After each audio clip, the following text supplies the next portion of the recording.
Welcome to Spirit Baby Radio. You are about to join a frequency that will open your mind, expand your heart, and activate your spirit. Thank you for joining Kelly Meehan, Spirit Baby Medium and Master Energy Therapist. Kelly believes in the power of the Spirit Baby. She speaks with babies in spirit before life, in the womb, and after life.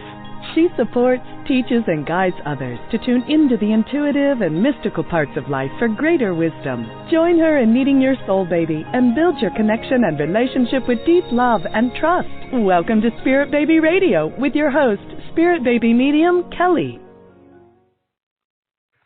Welcome to episode 69, September 6, 2019, Holistic Support for the Fourth Trimester, Life After Birth. What is the fourth trimester? How do you maintain low stress and build your bond with baby? What self-care tools can save you during postpartum and into parenthood? I have a special guest episode here. Dr. Diane Spire is an international speaker and writer who has published Life After Birth in response to a gaping hole in the market when it comes to informing parents about the transformational impact of the postnatal period in 3 months after giving birth to a new baby, sometimes referred to as the fourth trimester. New parents can currently choose between a mind-boggling array of guides to pregnancy, birth, and parenting, and yet Diane, who is practicing psychotherapist, hypnotherapist, and a grandmother with a PhD in women's studies, was increasingly frustrated by a lack of comprehensive information available to parents on the fourth trimester, which is so often overlooked, yet a critical time for parents. Hi, Diane. Thank you for being here. Oh, I'm so delighted to be here with you, Kelly. And I love this. I always like to kind of, how do I meet people on my podcast? Some people I get to meet in person. Sometimes it's online. And we connected back in the spring of, I guess, 2017. You were one of my speakers on the Spirit Baby Summit. And then I felt like it was such synergy. I felt like we met each other in person, but then we got to meet each other in person. And Dan came all the way from the UK doing, taking a trip here, which I know you're originally from America, the States, they call it. That's right. And we got to have lunch at the Juicy Ladies. And it was like, I felt like when we hugged, I felt like I've hugged you a million times before, that feeling. I know that I had that feeling. There was a familiarity. And it's so interesting, this whole social media, because I think that's how we originally met, was on Facebook. Yeah. And then we started to sort of have dialogues with each other, and one thing led to another, as the proverbial saying says. And I love, even just looking at your work, I mean, you're not much of a bragger, but you have such an incredible background, and how it was back, so many years ago, you were bringing in this level of consciousness where people were probably not sure what to do with it. It's like you were the pioneer. I don't know.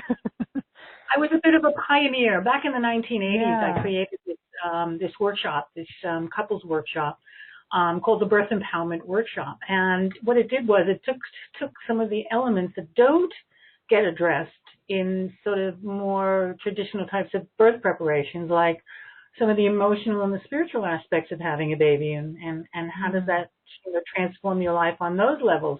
So it was a multidimensional kind of a workshop.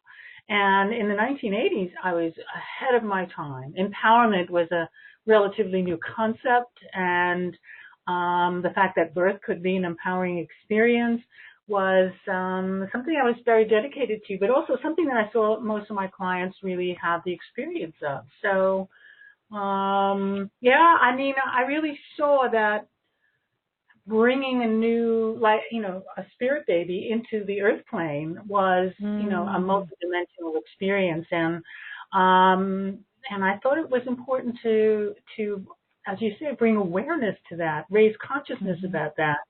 So I guess I was early, and then I sort of deviated away from that. And when I came back to birth, I found that idea had been picked up by various other people along the way. So they took the torch and they ran with it, and that's I'm really pleased about that.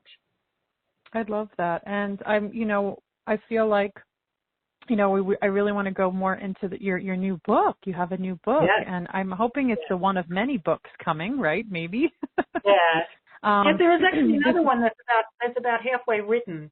That I mentioned the book was originally the last chapter of this book that talked about some of the adverse aftermath of birth. Some things don't go the way you expect them to, but the chapter became so long. It became 2 chapters and then 3, and when it got to needing a 4th chapter, we decided it was a second book, and so that's definitely going to be coming out, and also the postnatal app that goes along with the book is in the making at this moment, and I think it's going to be launched this autumn, so it's probably October time. I'm excited to nearly be able to see it on my phone, so that's coming out too. And the nice thing about Digital Doula, the name of the app, which was originally launched back in 2013 in a very different kind of format, takes a lot of the material from the book and it expands on it. And some of the links that are in the book is just sort of, black and white print come live in the app. So, and the section from the book that I'm working on now at this moment is, and the what's next, like what happens after the 4th trimester finishes, has got so much new juicy material. I'm very excited about it, but I'm also like, I wish I would have been able to put this in the book. So I'm glad to be able to put it in the app. Digital Doula will definitely bring enhancement to the book material itself. Together, they are an amazing resource for new parents. Yeah, and I hear, everybody's telling me now, like all the mom friends I have, they're going, you put a book on your phone now. You put a book on, devices. And so it makes sense to have, it's all about the apps. And I'm like, I actually still have not figured out how to put books on my phone. So I'm like, that could be, or listening to them, but I love, I have a copy of your book in paper because I love paper book. And then I got you to sign it, which feels so special. And I'm going to give everyone this title. It's Life After Birth, A Parent's Holistic Guide for Thriving in the 4th Trimester. And the thing I really love about this book, I'm going to just talk about my own experience with this book for a moment, but I do, we'll go into different parts here, is the energy medicine piece. I mean, that is a big piece. It's, I know in my 4th trimester with my firstborn, and you just give it a little tiny piece of that, it was not good at all. It was so stressful. There was just, my birth was very traumatic, which that set me up for more stress. And I was sick a lot all of a sudden. I had mastitis. I had this baby. I don't know what to do with him. And the energy techniques that you have in the book are just so amazing. And there's graphs, pictures showing. And I was like, man, if I only had that tapping and being able to, because I know for me, I respond so well with the energetic space more than anything, like homeopathy and energy work. And it's like my body just, my consciousness is like, okay, like, yeah, this is us. And so, of course, I know people are saying, like, where was this book? like 20 years back or, and I almost feel like, that. And it was really cool. There's a little piece. So I'm in the book a little bit in the back. I forgot which chapter it was, though. I have to see here. It was, which is really fun to be able to read that, which has to do with bonding, so do you think, I believe. Looking back on your experience, do you think that had you had that book back when Rain was born, it would have made a difference to your experience? It would, because I felt so lost, and I did need this energetic kind of hugging and love, but I didn't know what to do, and breastfeeding was very hard, and I got mastitis, and I remember just laying in bed in just tears, and my breast was like a rock, and I had this fever for days, and I actually went on penicillin because I didn't know what to do, and I guess it worked. I don't know. But then after that, I was just, then I had strep throat. It was like sickness after sickness. But then, I'm curious of what you think. I had this realization, and this is my realization. I was meditating around death. Of course, I'm always looking at death. And I had this feeling with postpartum depression that I experienced because I went through the blue period and it wasn't very good. That was more than that. And I remember in this meditation I just had a few weeks ago, and I haven't actually shared this with anybody, even now, publicly now. I feel like postpartum depression is a level of death. And when you go through this death of having this being and not knowing what to do, and it could be the death of an old family, a death of now there's a new life, a death of who you were before, and there's no way of coping with the grief and the level of grief around it. Yeah. I would say I would expand on your concept there, and I would say that it's death and regeneration. Ah, yeah. It is the end of one cycle and the beginning of a new cycle. It is the end of who you were before and the beginning of who you are becoming. And I always think of the cycles of regeneration in that sort of death, regeneration, Scorpio kind of energy. In that death always, something follows death. In my view. Yeah, I like that. That's powerful. Yeah.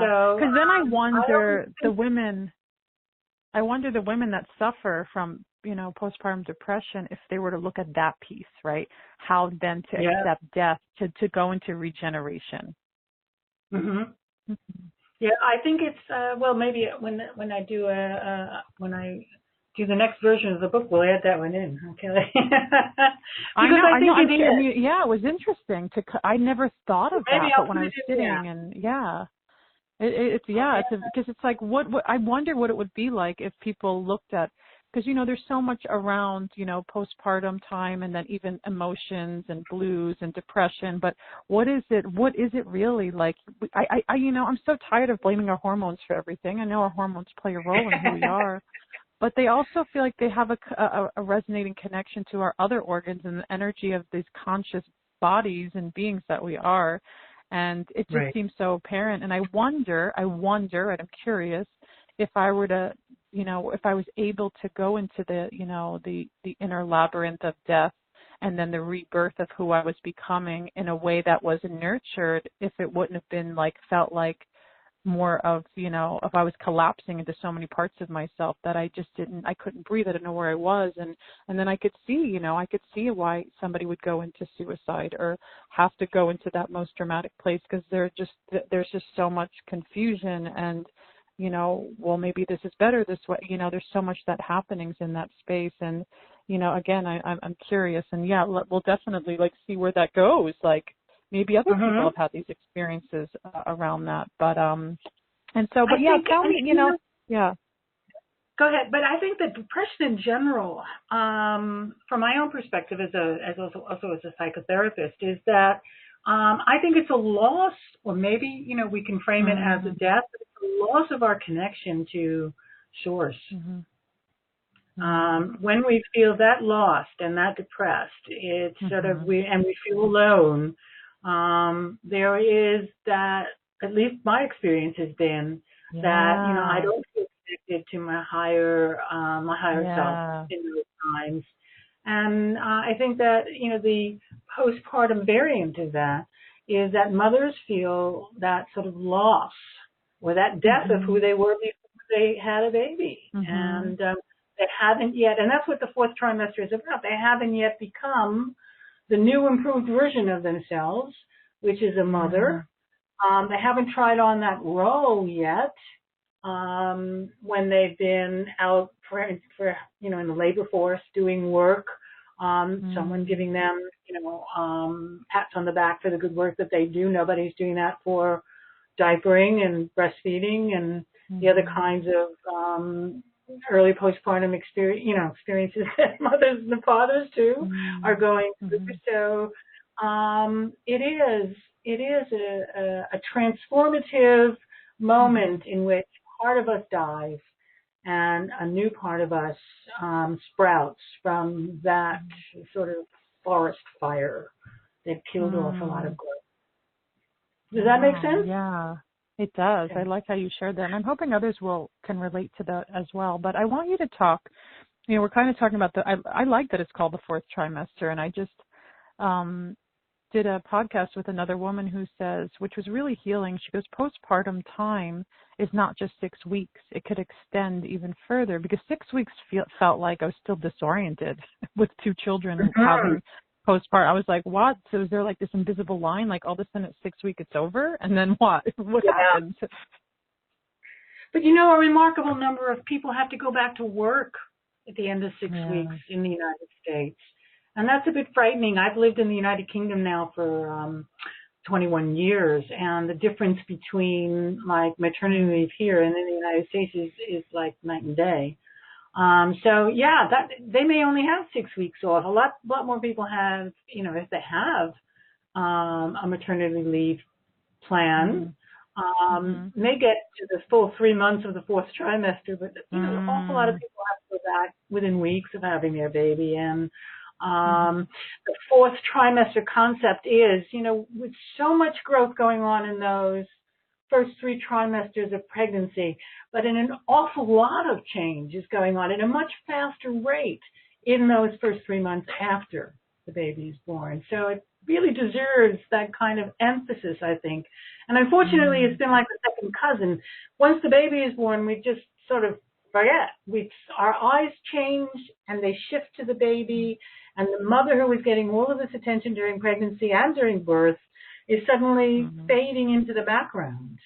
And I really always felt, for all of the years, of the 40 years that I've been running groups and classes for postpartum women, felt that there was a missing piece to, let's not just leap from birth over into parenting. Let's focus, at least for me, on the kinds of changes that are taking place.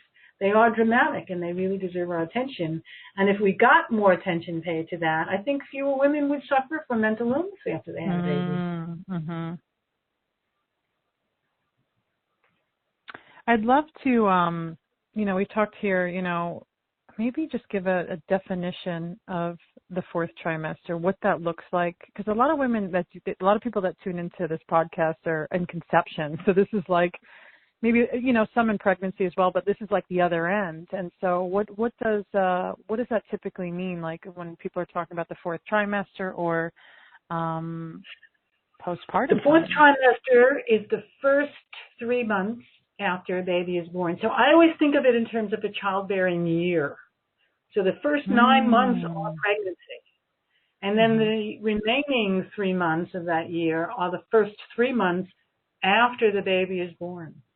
And so during that time, there's going to be all kinds of changes that are taking place for the mother as her body is recovering from birth, as she changes from all of the hormones that are changing in her body, as she's breastfeeding and producing milk or not, in some cases. It's going to be the arrival of the baby, earthside, and the kinds of changes that take place for the baby.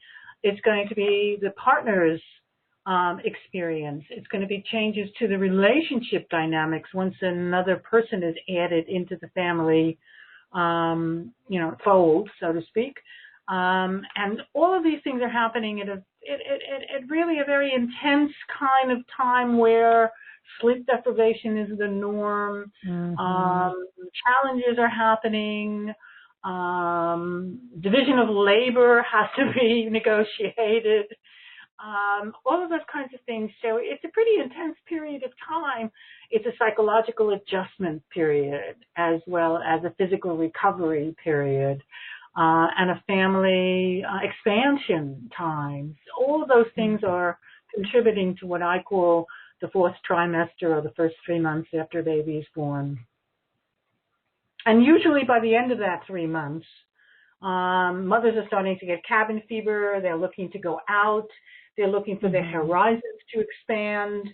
They want to get involved in things. Some mothers will go back to work. Other mothers will find activities like mommy and baby things to do. And, if we nurture mothers and parents, I don't want to just sort of say only mothers, but parents, through this dynamic 3 month period after a baby is born, I think we really send them off with a good foundation. And I think those are the elements of thriving rather than just surviving. Yeah, I've heard this term before, is like thriving instead of surviving. And of course you have the that magic word of thriving in the title. But I do want to look at here, Chapter 3, Babies and Partners. I love this, like this saying here. And this is when babies, like, you know, coming into the world. In the process of coming fully into the body, much cosmic understanding gets forgotten, as if a veil has covered up the wisdom of the womb. It is the intelligence that formed this baby that informs it with energy for learning and growing. And I love how you go into even just the physical changes of separation from mother's body, and the not just the, you know, the cutting of the cord. There's such a symbolic connection to that, and that warmth that now baby's on the outside. The baby's on the outside. And I love that. I love that, like, looking at that, it feels so truthful. And just shifting ahead here, and I really like this, and I feel like this is so important too, is Chapter 4 talks about postpartum wellness with the, you know, using, you know, W. So how do you explain that? What is that? What would you call that? Okay, wellness was an acronym. That's it. Yeah, that's the word. You know, I was like, well, thriving for me always had sort of wellness, well-being. Those, you know, it's become a very buzzword these days, actually. But when I was thinking, well, what are the elements of what makes the postpartum experience a thriving experience or a wellness experience, I put together the different, what I could say, the 8 keys for a thriving fourth trimester. And so I'll break it down. The W stands for we, and that's about protecting the relationship, you know, the partner relationship that was before it goes in. It's sort of like baby-proofing a marriage in a way, but really attending to the kinds of changes that are taking place as individuals and then as a couple. Then the E stands for energy medicine. And so, you know, in the book itself and also in the digital doula app that goes with it, I talk about energy medicine. I give techniques that can be used to manage the energy lows, to encourage the production of milk, to manage some of the stress response, to, you know, really enhance the bonding process, and lots of relationship material on the energetic level as well. So energy medicine is a wonderful tool, I think, for wellness in the fourth trimester. The first L stands for loving kindness. And of course, that's a concept that comes from Buddhist philosophy, I guess, or practice, in that what often happens is we're not very kind to ourselves after we have a baby. We become very judgmental of ourselves. And if we can apply an attitude of loving kindness to ourselves as well as to our partners, and even going beyond that, which is what the loving kindness meditation really does, we are providing the most wonderful atmosphere for a new earth being to grow up in, but also to take care of ourselves. So I think that's an important part of self-care. The second L stands for less is more. And I think what I mean by that is that the most important thing after a baby is born is to get to know your baby. You don't need to have the most expensive stroller. You don't need to have all of the clothes. You don't need to have all of the paraphernalia that goes with it, but just sort of narrow down your focus to what really matters, and that is getting to know your baby. And then the N stands for the new normal. And I think there's this primacy about the concept of I want to get back to normal. Well, that doesn't exist anymore. Normal is different and new.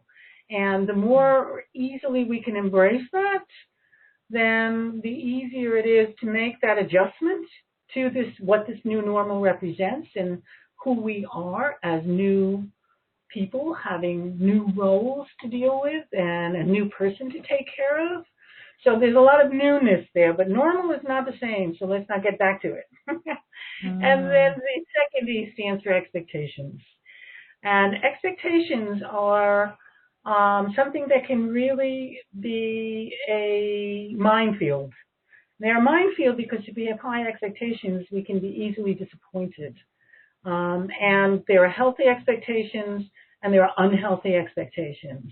And so if we can manage those expectations, then we can maintain our mental health during the adjustments that's taking place. Whereas if we have high expectations, we could be easily deflated, maybe even demoralized along the way. As I was adding more content into the app about employment and relationship satisfaction, I found that when women had prenatal expectations about what their partners were going to be doing, in terms of the division of labor after birth, it impacted on their satisfaction with their relationship. Whereas if their expectations were healthy and helpful, then they had more relationship satisfaction after that. So that's just one example of how expectations can be that minefield that we want to try to avoid. The first S stands for self-care, something that's really hard for mothers to do. They're so involved in taking care of their babies 24/7 that they forget to take care of themselves. This is just, I've watched this for 40 years. And so there are a variety of different, using energy medicine is a form of self-care, but taking time to rest, taking time to eat properly, taking time to be hydrated, taking time to yourself as well as taking time for the relationship. All of these feed into the notion of self-care. And the last S is support. And support comes in many shapes and sizes. And we need to be able to ask for that support, but also to receive that support when it comes for us. So if we put all of those keys together, then we're really setting the tone for a really healthy, happy adjustment to parenthood. Yeah, and I see this, like your book is very visual, and I'm a very visual person, so it's very helpful. And you have these circles that say, wellness in it, and it equals. And I'm looking at this like this would be a nice chart for people that are putting in their room postpartum and hang it in front of them and going, okay, because it's true. Oh, energy medicine, if you're in partnership, loving kindness, oh my gosh, so important. And less is more. That's a hard one, right? And the new normal. I remember a mom in my community saying, I can't do this because I need sleep. And I said, you have a new way of sleeping. That's all. And it's going to always change. But, some people get so, again, ready, right? The death, the rebirth of like something old, something new.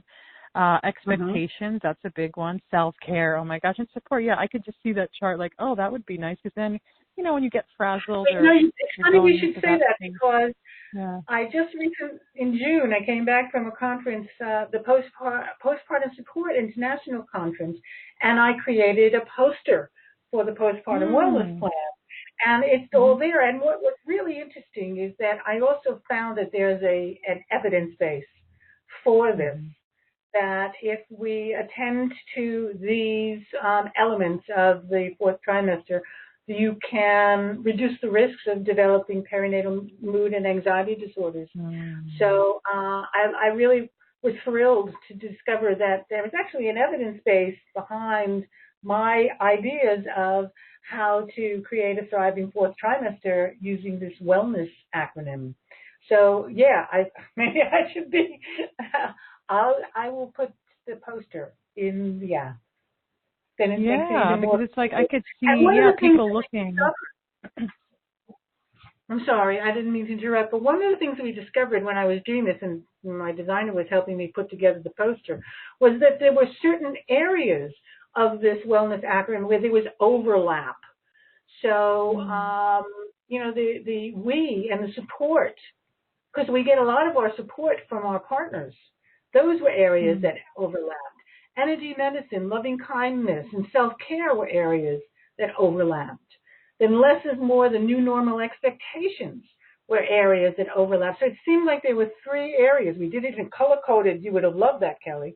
To show which areas of these really were common ground. Yeah, I'm looking at other things here in your book, and I just wanted to go over this energy medicine part. I feel like, I'm gonna read what on this chapter. We were still in all about the chapter 4, postpartum wellness plan, energy medicine. The 4 principles of energy medicine are the foundation of healing with energy. 1, energy wants to move. 2, energy needs space to move. 3, The health of the body reflects the health of its energies, and 4, the body's energies are interconnected. One of the best things about working with energy medicine, which will be introduced further in the next chapter, is that it offers so many opportunities for healing yourself and doesn't require anyone else to do it for you. You are your healer. You can also visit an energy medicine practitioner for even more yummy treatments, but that's an indulgence that might not be possible in the weeks after birth.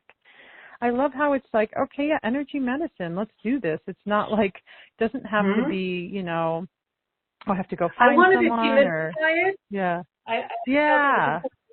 That's that good. They were simple things that could be done, that we can do for ourselves to help ourselves feel better. And like someone like yourself who's going to respond so positively to an energy healing approach, that's sort of, I imagine, was my ideal audience in that sense of the word. But also, I really felt that it's important to empower new parents. And just simple energy medicine techniques are ways of doing that. And yeah, you know, you're self-reliant. You're not dependent on other people to do it for you or to you. And I mean, for instance, you know, when I talk about the daily energy routine, I guess it's the very first, well, it's in the first section, let's put it that way. It's part 1, which is the 4th trimester. And it's something that I do every day. And I do it before I go to sleep. But it's a way of, helps to organize our energies so that they're flowing in the right direction. And so we are maximizing and grounding ourselves and a variety of different things. And what I found, for instance, if I don't do it before I go to sleep, I don't do that anymore. When on the days that I used to not get around to it, I wouldn't sleep that well. So it seems that my body has become accustomed to the fact that I am restoring the energy flow before I go to sleep, and it helps me to sleep better.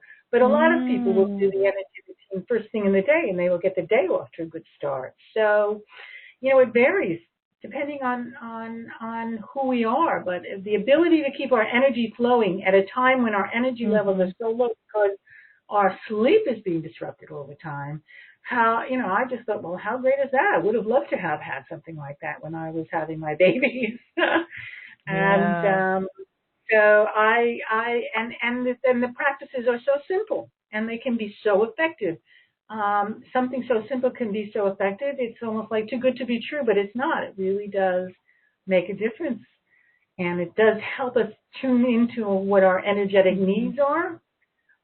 So yeah, as you say, the health of our energy will be, you know, reflected in the health of our bodies. And that's the thing, you know, from my perspective, you know, being someone that sees energy like it's, you know, like you just see the sunshine, it seems. It's like, you know, I see the energy happen before, the density and energy in people's bodies, and sometimes they're like, oh, I don't know what's happening there, or, oh, yeah, there is something happening there. And sometimes there is that before where it's like, you know, I have this weird keen ability to see eggs in people's ovaries. I know it sounds strange, but I can feel the density of eggs. And I always tune into that in a private session, and I'm looking at the ovaries, and I could feel which side has more production than not, and in that time, because it can change for people. And I had a woman actually, she looked kind of surprised. I thought she knew that I was going to tune into her eggs, and I was like, okay. You know, she's like, well, I went to the doctor and there's, you know, nothing happening right now. I says, but there's something not right about that, because your left ovary has eggs in there's something happening. Something is coming through. It may not have physically formed yet, but I would be, you know, quite surprised if over the next month or two that she didn't find follicles. And so she was really kind of like surprised for a moment, because she said it was her left ovary that is the producer, and that's the one they were like really working with. And so, you know, again, curiosity, I'm going, okay, so things do show up very strongly in the energy body before they're actually even physically manifested many times. And sometimes we need that physical reminder because we miss it. We may miss that energetic space. And and so, you know, I love these other chapters. I just want to read these chapters because I feel like, you know, we can look at this book for hours and like have major dialogues about it. But you have this great chapter about part 2, the dynamics of hormones and the stress response. Is it chapter 10 here? It's about energy medicine for balancing stress hormones. Chapter 16, energy medicine for breastfeeding. Oh, that's the one I would have loved to have had. Chapter 22, energy medicine for bonding, attachment, and radiant circuits. And then you have chapter 26, the energies of relationships, the 5 rhythms model, and it tells you different yin and yang and different elements of the earth. But what I really love to talk about, since we're coming close to the end here, and I've never heard this term, maybe I'm not going to say it right, is in this earlier chapter, Introducing Energy Medicine, the Vivek syndrome. Vivaxin. The Vivaxin. Yeah, the Vivaxin. Oh, Vivaxin. Okay.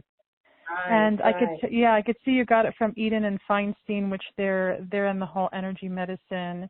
And I'm just going to read a little piece here that I highlighted. And so what is say that word again? Sorry? Well, say that again. How did you pronounce that? Okay, Vivaxin. Okay.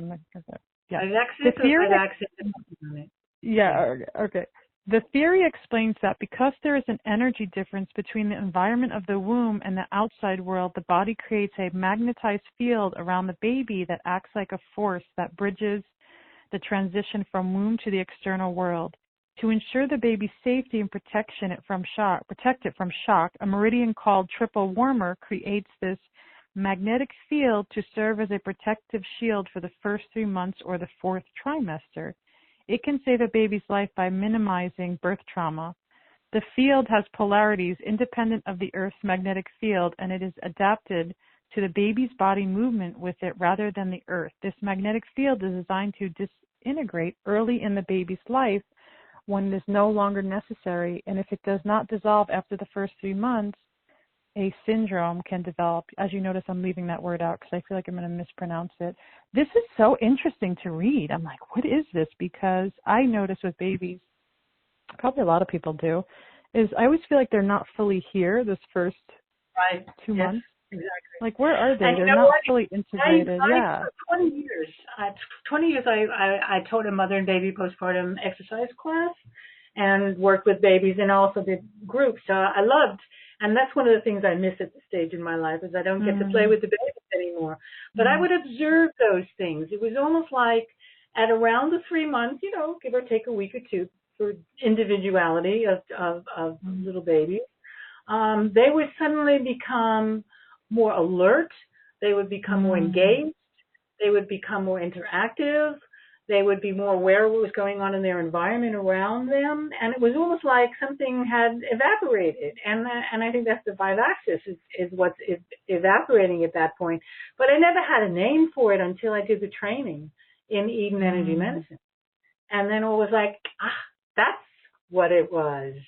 And so I'm sure that you see it too when you're, working with babies, because it is that time when there is this sort of like aha moment. I'm here. I'm on the earth plane. This is how it works. This is gravity.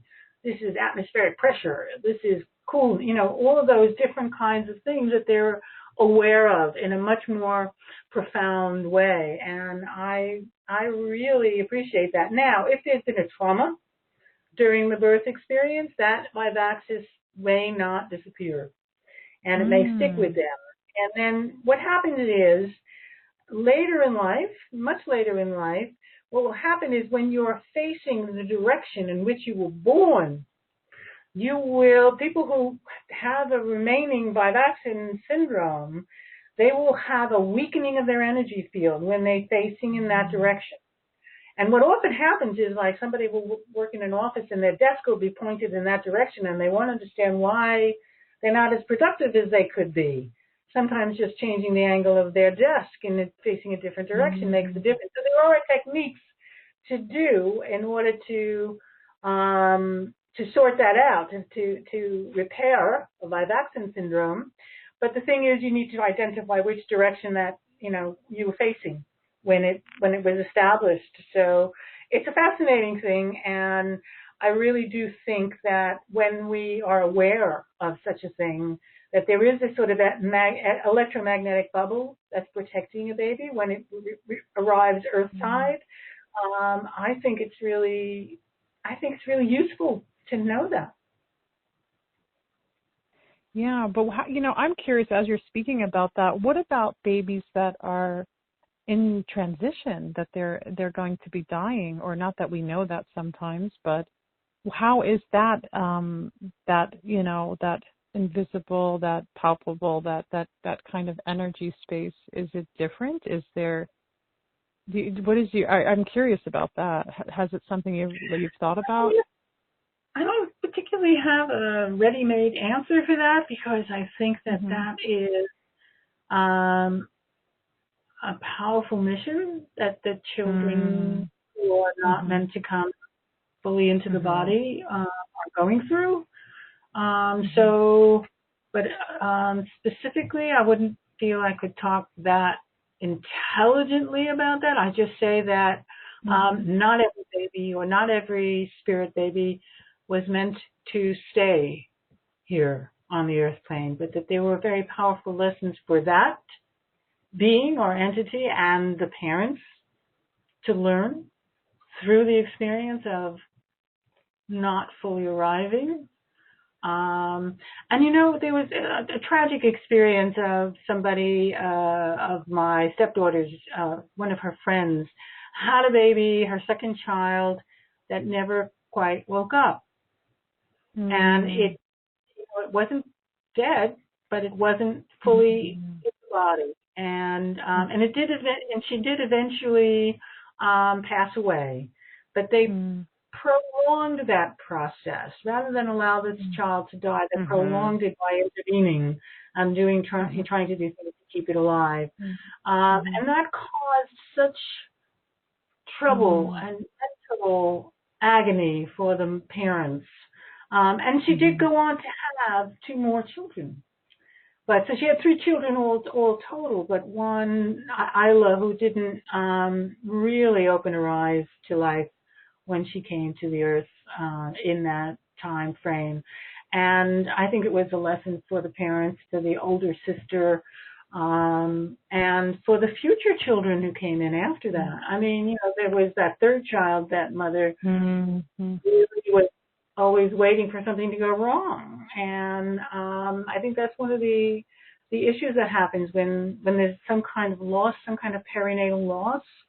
There's a huge amount of anxiety and challenge for subsequent pregnancies and children. Yeah, that deserves its own podcast there. For sure. Okay.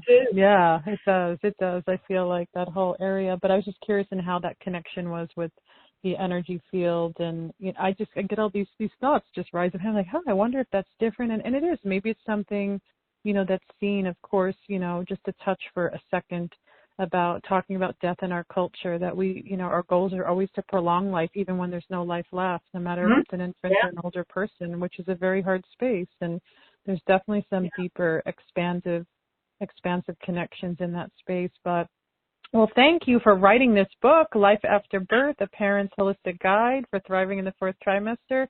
Please share any, ways that people can contact you and anything else you want to share and leave us with. Well, they can always contact me through my website, which is www.dianespire.com. And that's one word, so it's, let me spell it because my last name gets misspelled a lot. It's DIANESPEIER.com. And my email is diane@dianespire.com, and they can, email me directly through that. And they can get my phone number through the website as well. The book is available at Amazon. Or I think it's available in all of the Amazon stores, and also through Pray Claris Press, which is the publisher, and that spells PRAECLARUS. Pray Claris Press is the publisher of this, and it's just, it's like a life's work, I guess you could say. I've been dedicated to helping parents make the transition from having a baby, and for all the years that I was a birth educator, I found that people just couldn't hear that information when they were still waiting to have the baby. The birth loomed so large. It was hard to hear anything about what happens after the baby is born. So I think that the book really fills a gap so that we're not sort of stumbling through that experience, but we have some tools, we have some knowledge, we have some variety of different ways of handling the different, sometimes turbulent experience of life after birth. That's why the title. It was originally called The Handbook for the Postnatal Period, but I like Life After Birth better. And it is a parent's holistic guide for thriving in the fourth trimester.